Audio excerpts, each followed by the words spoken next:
Perhaps what I should do is really try and pay attention to the arguments that were advanced by the opposition today. We had, for example, Sir Richard Ottaway suggesting, challenging the very idea that it could be argued that the economic situation of the colonies was actually worsened by the experience of British colonialism. Well, I stand to offer you the Indian example, Sir Richard. India's share of the world economy when Britain arrived on its shores was 23%.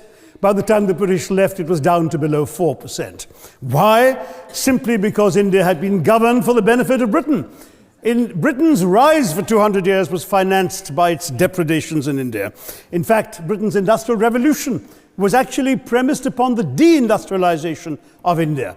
The handloom weavers, for example, famed across the world, whose products were exported around the world, Britain came right in. There were actually these weavers making fine muslin, light as woven air, it was said. And Britain came right in, smashed their thumbs, broke their looms, imposed tariffs and duties on their cloth and products, and started, of course, taking the raw materials from India and shipping back manufactured cloth, flooding the world's markets with what became the products of the dark and satanic mills of Victorian England. That meant that the weavers in India became beggars, and India went from being a world-famous exporter of finished cloth into an importer, went from having 27% of world trade to less than 2%.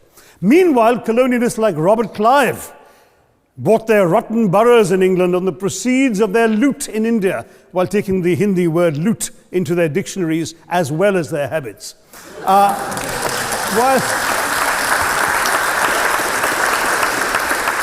And the British had the gall to call him Clive of India, as if he belonged to the country, when all he really did was to ensure that much of the country belonged to him.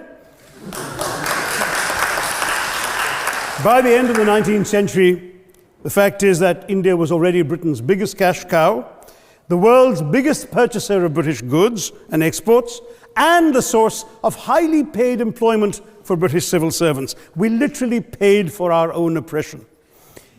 And as has been pointed out, the wealthy Victorian British families that made their money out of the slave economy, 1/5 of the elites of the wealthy class in Britain in the 19th century owed their money to transporting 3 million Africans across the waters. And in fact, in 1833, when slavery was abolished, what happened was that a compensation of £20 million was paid, not as reparations to those who had lost their lives or who had suffered or been oppressed by slavery, but to those who had lost their property.